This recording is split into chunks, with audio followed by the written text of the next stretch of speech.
पण मला कोकरे महाराज यांचं कौतुक करावं लागेल. अनेक वर्षांपासून त्यांचा संघर्ष, त्यांची धडपड मी उघड्या डोळ्यांनी बघतोय. अनेक वेळेला कधी मदत होते, कधी मदत होत नाही कोकरे महाराज. कारण का तुमच्या जशा अडचणी आहेत, कधी कधी निलेश राणेलाही कधी कधी अडचण आली आणि म्हणून 10 पैकी 2 वेळा मला तुमच्यापर्यंत पोहोचता आलं नाही. त्या गोष्टीची खंतही माझ्यासारख्या कार्यकर्त्याच्या मनामध्ये आहे. पण कोकरे महाराज, आपण कधी डगमगला नाही. या गायींना कधी खटिकांच्या हातात जातील असं कधी होऊ दिलं नाही. म्हणून प्रथमच मनोगताच्या सुरुवातीलाच आपलं मनापासून कौतुक करतो की हे सगळ्यांच्या रागामध्ये नसतं. आपण जे हे चित्र उभं केलं हे प्रत्येक माणूस करू शकत नाही. कारण का राजकीय त्रास झाला तुम्हाला. तुम्ही कोणासमोर वाकत नाही हे जेव्हा लोकांना कळलं तर काही लोकप्रतिनिधी इकडचे तुम्हाला त्रास द्यायला लागले. पण कोकरे महाराज, हा फक्त तुम्ही व्यक्ती म्हणून तुम्ही त्रास सहन केला नाही. तुम्ही MIDC मध्ये आहात आणि MIDCच्या लेआउट मध्ये तुमचा हा गोशाळेचा भाग आहे. म्हणून काही लोकांना प्लॉट देखील हवे झाले आणि म्हणून तुम्हाला त्रास चारी बाजूनी कसा घेरता येईल, चारी बाजूनी तुम्हाला कसं इथे संपवता येईल. पण महाराज, आपण गायींना कधी सोडलं नाही आणि गोमातेने तुम्हाला कधी हरायला दिलं नाही. याच चित्र म्हणजे आजची गोशाळा ही डौलाने उभी आहे. नको नको ते आरोप झाले. मुंद्रा साहेब आज आपल्या समोर आणि राणे साहेबांसमोर आणि पत्रकार पण आहेत म्हणून काही गोष्टी आपल्याला सांगितल्या पाहिजे. नको नको ते आरोप झाले. पण हा माणूस कधी डगमगला नाही. काही नव्हतं या माणसाकडे आणि सगळेच काय मदतीलाच येतात अशातला भाग नाही. इथे लोकप्रतिनिधी एकदा मागे लागला तर कुठल्या टोकापर्यंत जाऊ शकतो हे आपल्याला अनेक राजकीय लोकांना आपल्याला माहिती आहे. अनेक लोक नावाला शेट लावून घेतात साहेब, ज्यांची 1 लिटर घासलेटची लायकी नाही पण ते स्वतःला शेट म्हणतात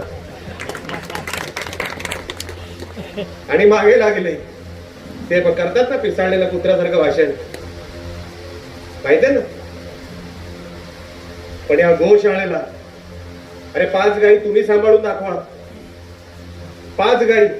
हा माणूस 1100 गायी सांभाळतो, तुम्ही 5 गायी सांभाळून दाखवा. करायचं काहीच नाही. मतदारसंघ ओसाड पडायचा, एक कारखाना येऊ दिला नाही. पण जो माणूस करतोय, अहो हाच माणूस मध्ये उपोषणाला बसला होता. ह्याच गायी जर रस्त्यावर सोडल्या असत्या तर काय झालं असतं त्या गायींचं? कुठे गेल्या असत्या त्या गायी? आम्हाला कळलं. आम्ही मुंबईत होतो. आम्ही सन्मानित आत्ताचे पालकमंत्री सन्मान्य उदयजी सामंतांना फोन केला. मला साहेब काही झालं तरी चालेल, पण ही गोशाळा इथून जाता कामा नाही. या गायी जर बाहेर गेल्या कुठल्या तरी खटिकाच्या हातात लागतील, यांचा जीव राहणार नाही. आपल्याला साहेब हे गोशाळेचं आपल्याला रक्षण करायचंय. आपल्याला ही गोशाळा पाहिजे. काही करून या गायी वाचल्या पाहिजे. मग MIDC मध्ये काही अधिकाऱ्यांना फोन लावले, मग MSCBच्या काही अधिकाऱ्यांना फोन लावले आणि तेव्हा कोकरे महाराज यांनी आपला जो निर्णय तो स्थगित केला. आणि त्यानंतर मला आनंद आहे कोकरे महाराज की आपण कधी त्याच्यानंतर उपोषणाला बसलात नाही. उपोषण करावं अशी गरज तुम्हाला भासली नाही. या गोष्टीचा माझ्यासारख्या कार्यकर्त्याला समाधान आहे. कारण का आम्हाला माहितीये कुठलाही एक जीव सांभाळणं. अहो माणूस एक कुटुंब सांभाळू शकत नाही. हा चारा कुठून हा माणूस आणत असेल? आणि आरोप करता घाणेरडे. 1100 गायी सांभाळणं काय खाऊ आहे? कसा सांभाळत असेल माणूस? कोण येतं माणूस सांभाळायला? रात्री बेरात्री त्या गायींचं संरक्षण करणं, त्यांना खाणं पिणं देणं. आणि झालं तर झालं, करोनाच्या काळामध्ये आरोप झाले. माझी विनंती आहे कोकरे महाराज आपल्याला, इथून पुढे आम्ही सगळे तर तुमच्याबरोबर आहोत. कारण का तुम्ही गो मातेचं रक्षण करताय, तुम्ही गायी सांभाळताय म्हणून आम्ही तुमच्या बरोबर आहोत. राजकारणासाठी नाही. तुमच्याकडून किती मतं मिळणार याच्यासाठी तर मुळीच नाही. हा भाग माझ्या मतदारसंघात लागत सुद्धा नाही. माझा मतदारसंघ हा परशुरामाच्या त्या भागात होता, म्हणजे परशुराम घाटाच्या त्या पलीकडे माझा मतदारसंघ होता. हा माझा मतदारसंघही लागत नाही. पण हा माणूस म्हणून लढवय्या आहे. 2019ला निलेश राणे सोबत किती पक्ष होते मला माहित नाही.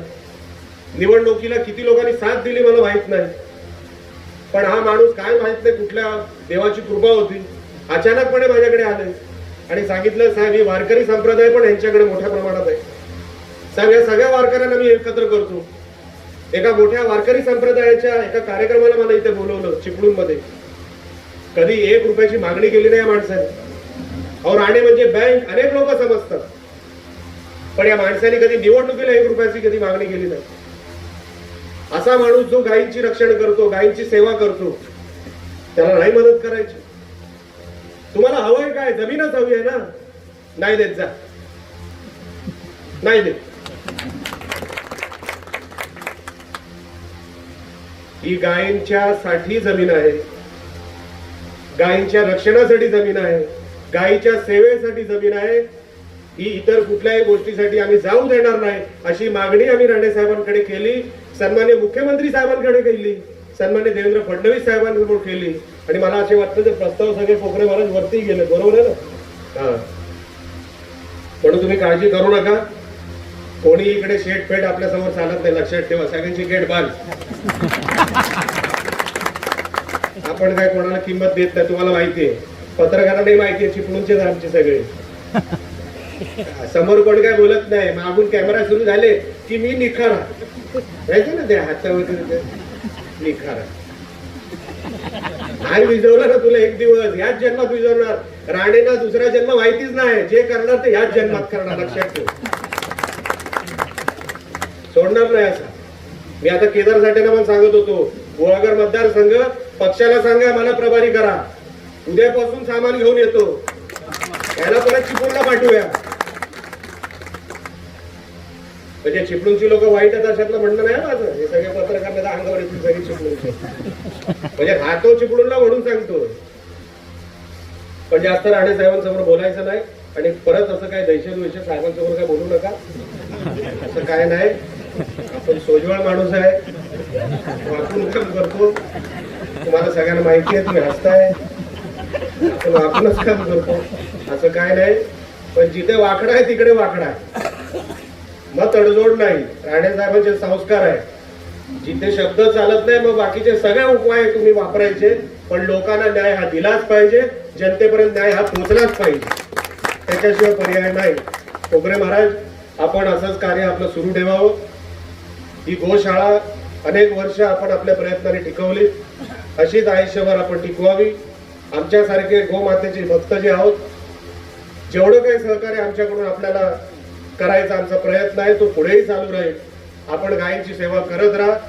आणि सरकारकडे ज्या काही गोष्टी मागायच्या आहेत, ज्या काही गोष्टी पोचवायच्या आहेत, त्या आमच्यासारख्या कार्यकर्त्याला सांगा, मुंदडा साहेबांसारख्या सहकार्याला सांगा.